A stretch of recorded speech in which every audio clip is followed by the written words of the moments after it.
Bonsoir à tous. La neige, l'eau, la boue, les montagnes, la vitesse, le soleil, la poussière, les pierres, les vignes, le championnat du monde des rallyes 2012 fut un grand cru avec une 9e couronne consécutive pour Sébastien Loeb, décroché chez lui, en Alsace. Bonsoir Georges Viard. Bonsoir Gérald. Georges, un dernier rendez-vous mixte en Espagne. Et oui, l'Espagne reçoit la dernière manche du championnat du monde sur un rallye mixte, donc on passe de la terre à l'asphalte et l'inverse. Depuis 2010, c'est le cas. Le premier jour, on est proche des 90% sur terre. Ici, c'est la spéciale de qualification et on voit qu'Atkinson est passé près de la correctionnelle. Et que Loeb signe le meilleur temps. Avant de terminer le rallye sur asphalte avec 2 jours complets, ici on a Novikov qui pour la première fois va utiliser des pneus mi-british, mi-chinois, des Mac. Et qui signe le deuxième temps. C'est impressionnant. Alors, qui dit rallye terre et asphalte signifie beaucoup de travail pour les mécaniciens. On doit changer le vendredi soir tous les éléments de transmission, la boîte de vitesse, amortisseur, ressort, etc. Christian Loriot nous explique que normalement, il faudrait plusieurs jours pour votre voiture afin de réaliser cela. Et là, ils peuvent le faire en 45 minutes. Mais Georges, ils ont plus de temps que ça. Hein. En fait, ils ont 1h15. Mais ajoutez hauteur de casse et changement des disques de frein et vous aurez le menu. Et Mikko Hirvonen nous dit ce sont en fait les meilleurs du monde, c'est un fameux défi, mais pour eux, c'est pas un problème. Bel hommage, ces mécaniciens. Là, nous sommes dans les rues de Barcelone où va avoir lieu la cérémonie de départ et Sébastien Loeb va choisir quelle position pour partir vendredi. La 14e, soit de l'option la plus en retrait. En fait, il parie sur le nettoyage des routes, les spécialités humides en reconnaissance, donc il ne devrait pas y avoir de poussière. Mais catastrophe, la pluie s'est invitée au départ du rallye. Et là, nous sommes avec le jeune Hollandais Hans Weiss, copiloté par le copilote belge Bjorn De Gaan. Et vous allez voir que c'est très glissant. Hein. Il découvre la WRC par une petite erreur. Voici Tanak, le jeune Estonien. Lui, il est très motivé après son podium en Sardaigne. Il est bien équipé, il a fait le bon choix de pneus. Ça glisse. Ah là, il est chanceux. Regardez à droite. Je n'ose pas imaginer. 5e temps à égalité avec Neuville à moins de 5 secondes. 5e temps malgré ceci. Malgré cela. Et sa position, il est chaud. Tanak, il est quantième, 7e sur la route. Voici Latvala, lui, il s'élance 11e sur la route. Pneu dur à l'avant et tendre à l'arrière. C'est son dernier rallye avec Ford. Hein. Il est chez Ford depuis 18 ans. Depuis l'âge de 18 ans. Gagner serait bien pour lui, hein, pour son dernier rallye chez Ford, mais une sortie de route ne serait pas du meilleur effet non plus. Voilà. 4,40.5, ce sera le meilleur temps. Voici Ronan, il a signé le 3e temps 1 seconde 7. Il pleut énormément et Loeb qui arrive 14e, on le voit, il arrive de manière beaucoup plus prudente que Weiss sur ce freinage. En fait, il est désavantagé par sa position choisie finalement. Et il ne concède que 5 dixièmes seulement à Latvala, c'est pas mal parti. Latvala devant Loeb, Hirvonen, Solberg, Tanak et Neuville. Qui signe un excellent 6e temps sur des spéciales qu'il découvre avec la Citroën DS3 WRC. 2e spéciale, toujours la pluie et de nouveau Hans Weiss Junior avec le Belge Bjorn De Gaan. On voit l'avant abîmé, en fait il a percuté à rail. Il y a de plus en plus de pluie et beaucoup d'aquaplaning. Oula, freinage un peu trop tard. Heureusement qu'il y a le rail. Et un peu trop de cordes aussi. Oui. C'est la démonstration que c'est pas très facile de découvrir le WRC au plus haut niveau. Ah, voici Novikov avec ses fameux pneus D-Mac qui sont d'origine, vous m'avez dit, j'ai oublié. Mi-chinois et mi-anglaise. Et là c'est Prokop qui va sortir dans le dernier virage. Aquaplaning encore une fois au freinage, on l'a vu clairement. 2 rigoles d'eau, ça ne pardonne pas. Tanak, la voiture qui glisse des 4 roues au freinage. Il la balance et il va signer le 2e temps ici. Il profite d'une position plus favorable, vu la dégradation des conditions. Et top, il prend la tête du rallye. Tanak est en tête du rallye. Pour un 10e. Et Thierry Neuville, parti prudemment. De près. 60, premier gauche, là, on doit vraiment très fort. Pour gauche, la tête très dure. 100, caché, droit 30, caché. C'est quoi ça? C'est rien. C'est le virage à Peter. C'est le virage à Peter, il demande. Oui, tout à fait, parce que Peter Solberg l'année passée avait arraché une roue ici, Là, dans la première spéciale. Ici, ils n'ont rien vu. Et c'était le même virage que Solberg? Non, pas du tout, c'est à 300 mètres de distance. Et Solberg va se faire piéger à 300 mètres de son abandon de l'an dernier. Mais au même endroit que Thierry Neuville. En fait, la route s'est affaissée et à caniveau ressort de plus en plus. Hein. C'est une route qui a été refaite, on le voit, elle a été remise en état, mais vu les conditions météo, elle se dégrade de plus en plus. Oui, Neuville est arrivé 9e, donc il y a 8 voitures avant lui, et Solberg 10e. Là, on est avec Latvala. Ouh, il a de la chance, là. Et il va perdre beaucoup, hein, 33 secondes. On va l'écouter, le Finlandais. Il y avait beaucoup de boue. Regardez l'équipier, lui aussi, il fait des boulettes. Oui, un petit doigt dans la narine, Georges, qui n'a pas échappé à votre, à votre œil de lynx. Alors, Latvala, eh bien, il nous dit que ses spéciales étaient très glissantes et qu'il y avait beaucoup de pièges. Hirvonen, dans ces conditions, il y va, comme toujours, c'est prudemment. Le seul des pilotes officiels à être régulier. Hein, 3e temps, il reste 3e à 14 secondes. Il remplit son rôle. C'est pas mal, c'est régulier, c'est sans faute en tout cas. Là, vous avez vu la pierre, là, c'est là qu'il a touché? C'est là qu'ils ont touché. On va écouter Solberg et Neuville s'expliquer. Yeah, driving okay, je roulais bien. Then we were hit that ditch there. On a tout touché là. Few other cars here, and then they broke. Et on a cassé la suspension. The TCA. Pour évaluer la valeur des pilotes, placez-les d'abord dans un coffre. Je ne sais même pas s'il y a un mot pour ceci. Moi, j'ai pas commis d'erreur, ça c'est sûr. J'étais avec mes 4 roues sur la route, j'ai suivi les traces des autres. Et à force de passer, ça creusait et la marche était de plus en plus importante. Ça devient embêtant, non? Surtout à la fin de saison où il faut essayer peut-être de négocier pour l'année prochaine. Comment est-ce que vous voyez ça? C'est sûr que ce n'est pas le meilleur moment de l'année, je dirais. D'un autre côté, il est, comme je disais, une des victimes, donc ce n'est pas une erreur de pilotage, comme ça, quelque chose comme ça. J'espère qu'il fera 2 très belles journées sur l'asphalte, je dirais, comme il a fait la dernière journée en France, on retient toujours les derniers jours. Donc voilà, on croise les doigts pour que ça se passe bien demain et après-demain. Justement, c'est le dernier rallye de la saison, rien n'est officiel pour l'année prochaine. Est-ce que ça peut jouer ou pas pour ton avenir l'année prochaine? Non, je ne pense pas que ça jouera. C'est sûr que pour le moment, c'est difficile pour tout le monde. C'est pas facile à monter des belles programmes. Cette année, on a réussi, donc je ne verrai pas pourquoi on n'arrivera pas l'année prochaine. On n'a pas encore confirmé son programme pour l'année prochaine. Ça va venir quand ou ça peut venir quand? Je dirais que ça viendra plutôt courant du mois de décembre. Notre priorité était de finaliser notre programme officiel. Ce qu'on a fait, maintenant on travaille sur le programme junior, il faut encore nous laisser un peu de temps. Notre ambition avec Thierry, c'était de faire un programme sur 2 ans et c'est sur ce programme et sur cette suite de ce programme que nous travaillons pour le moment.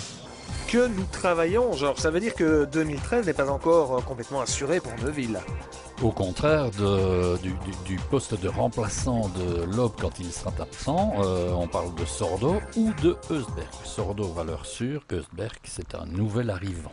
3e spécial, et quel spécial, hein? Terra Alta, 44 km. 24 km sur terre, 7 km sur le tarmac sinueux, les pneus souffrent avant un retour sur la terre et une finale sur asphalte, c'est l'enfer. Et Heusberg va reprendre, ou va plutôt prendre la tête du rallye à Tanak. En pneus durs, hein. Ces ouvreurs ont fait une erreur, ils pensaient que la spéciale était plus sèche que cela. Malgré ceci, malgré cette erreur, il va signer en fait le 3e temps dans cette spéciale de 44 km. Surtout ne pas s'énerver. 44 km, c'est long. Hein. Ouais, il va profiter en fait de la dégradation du parcours sur terre après son passage. Hein. Pour les suivants, ce sera plus difficile. On va l'écouter, Georges. On a eu un tête à queue, on a perdu pas mal de temps. Je ne sais pas, plus ou moins à 10 km de la fin. Je dois avoir perdu 10 secondes, peut-être un peu moins. Bon, on va essayer de rentrer et de voir comment on va gérer tout ça. Tanak, regardez-moi cette boue. Et lui, eh bien, il se retrouve 2e, il était en tête. Ouais, il va céder sa place de leader, 4e temps, mais il reste 2e à moins de 3 secondes quand même. Hein. Les jeunes fortes poussent fort. Ouais. Ce sont des équilibristes. Hein. C'est intéressant, hein, ce mélange d'asphalte et de boue.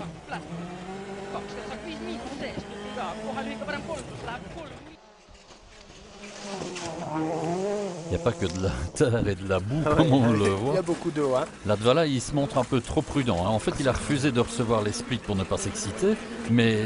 Il aurait mieux fait, il concède 28 secondes dans cette spéciale. C'est un gouffre. Ok, mais vu les nombreuses sorties de route, et surtout vu la sortie de route de Solberg, il veut éviter l'erreur. Ça ne doit pas être facile de passer de la terre à l'asphalte avec des pneus terre. Ça impose un changement de rythme complet. Et Loeb signe enfin un premier meilleur temps dans la 3e spéciale, la plus longue. C'est là qu'il décide de frapper, mais avec seulement 4 dixièmes d'avance sur Hirvonen. Là, par contre, c'est Sordo qui parle. Et il nous explique qu'au freinage, il est parti en ski complet, en luge, sur la boue, et il n'y avait aucune chance de pouvoir l'éviter. On voit que Padon qui est derrière, avec la Skoda, a pris le même chemin. Donc malheureusement, pour Sordo, c'est terminé pour aujourd'hui. Il était 6e. Ouais, c'est dommage, parce qu'il évolue à domicile. On va le retrouver en Rallye 2, tout comme Neuville et Solberg, dès samedi. 4e spéciale, Georges, toujours la pluie. C'est donc l'après-midi. Hirvonen n'est pas très à l'aise. Il s'est fait une très très grosse frayeur dans la longue spéciale. Il va y perdre 45 secondes. Il n'y a aucun grip et on le voit. Regardez. Les pneus arrière. Ça glisse, il reprend. Oh là là. On a l'impression qu'il n'y a aucune adhérence avec ces pneus. Les pneus sont morts et il va se faire passer par Latvala. Il passe de la 3e à la 4e position. A déjà plus d'1 minute du leader. Et dans le brouillard surgit un Russe. Novikov, meilleur temps devant Latvala. C'est fantastique pour ces pneus DMA qui sont principalement orientés vers des gommes tendres. Donc dans ces conditions-là, ça marche. Ça fonctionne bien. On verra dès samedi si ça fonctionne aussi sur l'asphalte. Voici la Mini de Chris Atkinson. Il n'est pas avec Stéphane Prévost comme copilote. Qui est en Nouvelle-Zélande pour un rallye historique. Atkinson, il était 8e du général avant un problème de différentiel et de cardan. Prévost roule avec qui en Nouvelle-Zélande ? Christian Kelders, avec qui il avait pris un accord qu'il a tenu à respecter plutôt que de participer à cette dernière épreuve du WRC avec Atkinson. Un nouveau nom sur Mini également, Jarkko Nikara, c'est un jeune Finlandais de 26 ans. Il est 6e. Pas mal, inespéré parce qu'il découvre en fait la Mini en WRC. Hans Weiss, pas mal non plus, sauf ici, regardez. Pauvre arbre. Comment mettre un cyprès dans le coffre pour préparer Noël de la meilleure manière.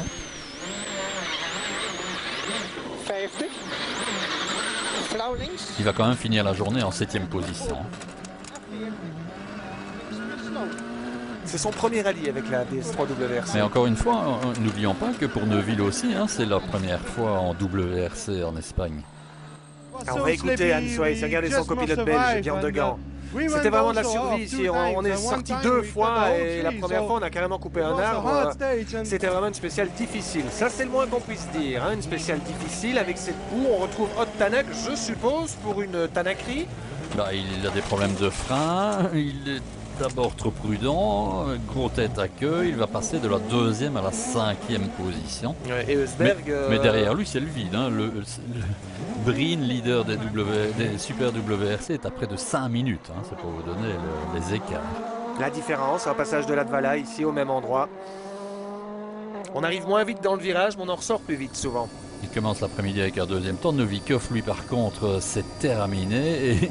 Et en conférence de presse la veille, il avait vanté les mérites de sa copilote en disant qu'elle n'avait pas peur. Bon, il a encore essayé. Dernière spéciale du jour, on est au bord de la plage, on voit le sable, nous sommes à Salou. Une spéciale pour le show, en bord de mer, mais aussi entre les blocs.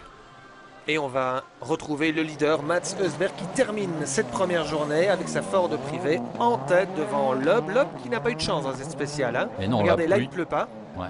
Et pour Loeb, la pluie va tomber juste avant son départ. Ceci dit, Eusberg c'est quand même l'homme du jour. Il ne faut pas se tromper.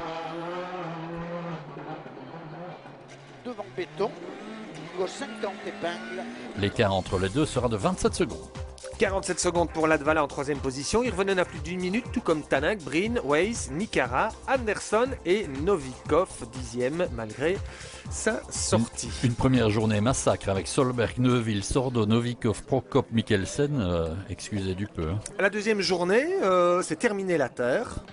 bonjour l'asphalte, avec un Latvala exceptionnel dès le petit matin. Il a beaucoup travaillé son style sur le tarmac et ça marche. Il est surprenant, rapide. Il met 7 secondes à l'op, s'il vous plaît, dans la première spéciale de 20 km. On est passé donc ce deuxième jour de la terre à l'asphalte. Tout le monde ne s'y adapte pas très facilement. Et on va le voir avec Hans Weiss et Björn Degger.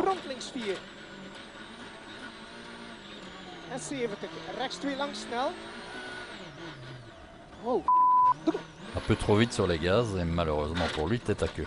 Ça veut dire quoi ça, un peu trop vite sur les gaz? Il est venu trop tôt sur les gaz et donc la voiture était en survirage, il l'a accentué. Osberg est en tête, 24 secondes d'avance sur l'Hub, 37 sur Latvala, deuxième spécial asphalte, 45 km. Et oui mademoiselle, beaucoup de monde, nous sommes au petit matin. Les Catalans adorent le rallye et on va retrouver Osberg, oui, en tête, mais plus pour longtemps. Oui, il pensait la spéciale sèche, ce n'est pas le cas. Il est en pneu dur et tendre en diagonale. Aïe! Pas grave, il peut repartir, il a beaucoup de chance là. Jusque-là, il résistait à l'aube, mais là évidemment il va perdre beaucoup de temps, 40 secondes. Il va bien chuter au classement. Alors là, un pilote d'expérience se calme, se pose et termine la spéciale. Lui, il veut rattraper le temps perdu et ça marche jamais. Regarde.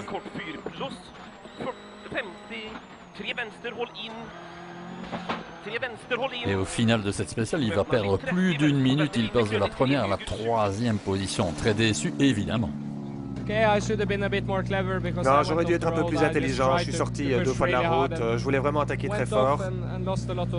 J'ai perdu beaucoup de temps en sortant. C'était une très mauvaise décision que j'ai prise. Je suis très déçu.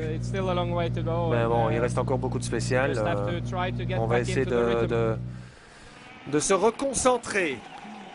L'aube en pneus tendres, on est dans une spéciale de 46 km, je vous le rappelle, mais il n'utilise pas ses pneus durs. En fait, il sait très bien gérer ses pneus et il va nous signer le meilleur temps.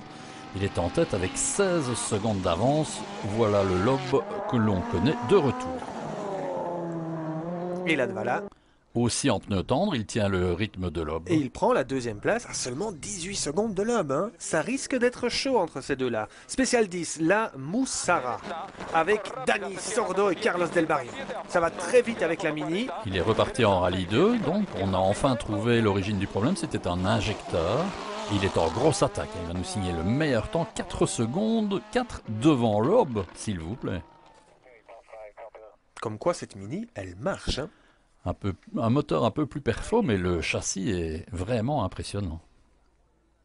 Et Sordo veut marquer les esprits, Georges, en pensant à la saison prochaine. Ah, c'est le bon moment, évidemment, de se rappeler aux bons souvenirs de tous. L'Irlandais Breen, avec une Super 2000 moteur atmosphérique, remarquable, il est 7e. Il est bien parti pour le titre. Hein. Anderson est à 3 minutes, Al-Rajji est 10 minutes derrière Anderson, il est tranquille. Esberg s'est calmé, il est 5e. Il a tout essayé, il a durci avec les clics d'amorto, il a changé la hauteur de caisse, réglé son différentiel différemment, mais il est trop souple. Hein. Encore de rail, 5 sorties. Ouvre et ferme sortie. Alors eux, ce sont les maîtres de l'asphalte. Hein. Daniel Elena avec Sébastien Loeb. En pneus durs, mais les réglages conviennent mieux, ils augmentent l'avance, ils évitent les crevaisons, ils gèrent bien les pneus, ils ont de bonnes informations de leurs ouvreurs et des équipes météo.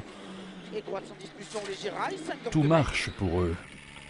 Et il se retrouve en tête de la deuxième journée avec 27 secondes d'avance sur la Ford Fiesta de Jari-Matti Latvala qui en lâche un peu l'après-midi. Hein. En finale, comme d'habitude, hein, il est un peu trop souple. Loeb gère mieux les alternances sec-humide. Et puis, encore une fois, il pensait que les spéciales étaient plus sèches que ça. Les infos météo de Citroën sont toujours imbattables. Hein. Mais enfin, il limite bien les dégâts par rapport à Osberg qui, lui, est passé par Hirvonen, passé par Tanak et se retrouve en 5e position. Et Tanak qui va signer le meilleur temps dans la dernière spéciale du samedi. Il l'avait déjà montré en Allemagne hein, qu'il pouvait être rapide sur l'asphalte. Il doit encore être régulier. Le classement au terme de la deuxième journée en tête, Loeb devant Latvala, Hirvonen, Tanak, Osberg et Weiss. Neuville, eh bien, il a connu des problèmes de frein le matin et l'après-midi. L'après-midi, on avait vérifié les notes, on était en confiance et on a juste roulé comme il fallait faire et on était toujours dans les chronos des meilleurs. Et c'est parti pour le 3e jour de course, le plus court, 94 km de spécial seulement, des spéciales quasi sèches mais encore avec des zones humides. Et un festival mini, un festival espagnol, un festival Sordo. Châssis très efficace, hein. Effectivement, il lui faudrait un peu plus de puissance, mais là, ça ne l'empêche pas de signer 3 meilleurs temps d'affilée. Les 3 meilleurs temps de la matinée, c'est pour Sordo. Et rappelons-nous quand même que les points attribués sur asphalte dans un championnat du monde, ça fait quand même de temps en temps la différence pour les équipes qui savent maîtriser cette surface. Donc il se replace bien. Sordo ou Eusberg rapidement chez Citroën l'année prochaine? Moi je pense Sordo. Allez, je vais dire Eusberg. Ah, Eusberg coûterait moins cher, je pense. Puisque Eusberg viendrait avec sa valise. Et là, il fera quoi? Quelques rallyes? Oui, tout à fait, on le verra au Monte Carlo. Hein. Dites-moi, c'est quoi ça? Ils font des donuts, des tourniquets maintenant? Un tour de rond-point obligatoire. Ici aussi? Non. Vous êtes sûr? Certain. Vous avez toujours raison, Georges. Loeb assure, hein. Il assure le matin et Latvala, il revient. Il est très proche de Loeb, mais il n'est pas satisfait parce qu'en fait il veut le battre absolument. Mais dans la 2e spéciale, la plus piégeuse, enfin il va aller plus vite que Loeb. 2 secondes 6, enfin il est satisfait. Alors Hirvonen, il doit se méfier du retour de Eusberg. Eusberg, il a absolument besoin de cette 3e place pour conserver sa 3e place au championnat. Et Hirvonen, il est déjà passé en mode sécurité pour le podium. Et puis enfin, il va se réveiller, 4e temps. Et puis il va profiter d'une erreur de celui-ci, de Tanak. Une double erreur. Voici la première. C'est dur hein, de faire la différence sur l'asphalte. Donc on essaye un peu trop. Mais il n'y a rien qui le calme, hein, lui, Tanak. Après ça, il en remet encore une couche, et une vraie, hein, celle-là, avec la porte qui s'ouvre et tout et tout. À haute vitesse, là. Hein. Étonnant de voir que la voiture est encore à peu près intacte. Le classement, alors qu'il reste 3 spéciales, 19 secondes seulement de retard, 19,8 pour Latvala sur Loeb. Et Eusberg qui est revenu tout proche de Hirvonen à 19 secondes aussi. Bon, on va voir. Le bilan de ce rallye pour Novikov. Il a découvert les pneus d'EMA, il y a encore du travail sur asphalte. Il a pris 10 minutes de pénalité parce que ses pneus étaient trop usés à la fin du 2e jour. 2 deuxièmes temps et de nouveau un scratch pour Sordo l'après-midi. Il passe Novikov avec une série de meilleurs temps, 6 au total. Voici le nouveau champion du monde en Super 2000. Il est irlandais et c'est... Breen et beaucoup d'émotions. Hein, c'est le noir ou le blond? Après le noir, après le drame qui a frappé son équipier en Sicile, c'est vraiment... Mais encore une fois, ce garçon n'a même pas de budget pour l'année prochaine pour le moment. Nikara, incroyable. Le jeune Finlandais, il termine 5e. Eusberg, finalement 4e. Et il perd la 3e place finale du championnat. Hirvonen, a réagi. Il termine sur le podium. 3e de ce rallye. Et Latvala, il aurait bien voulu encore quelques spéciales supplémentaires parce qu'il n'avait pas le même choix de pneus, c'est ça? Grosse attaque, 2 meilleurs temps en pneus durs. Il savait que la pluie serait faible alors que Loeb a joué plus la sécurité. Je voudrais encore avoir une spéciale en plus parce que vraiment, je voudrais vraiment encore pouvoir me battre avec Loeb. C'est vraiment ce dont j'ai besoin maintenant. Ouais, pas mal d'humour hein, de Latvala. Il échoue pas loin hein, finalement du nonuple champion du monde Sébastien Loeb. Il va échouer à 7 secondes. Loeb a innové, hein, 3 pneus durs, 3 pneus tendres pour s'adapter à toutes les conditions. On le voit, il y a quelques légèrement gouttes, mais il n'a pas suffisamment. Pas assez plu pour lui. Il a résisté jusqu'au bout.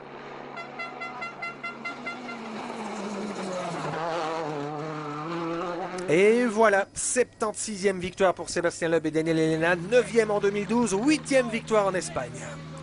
9 titres, c'est incroyable, donc de finir comme ça avec une victoire dans la dernière spéciale, c'est vraiment top, on ne pouvait pas espérer mieux, donc voilà, c'était en tout cas une super bagarre encore sur ce rallye, ça a été très serré, des conditions très difficiles et de finir en beauté, ça ne pourrait pas être mieux.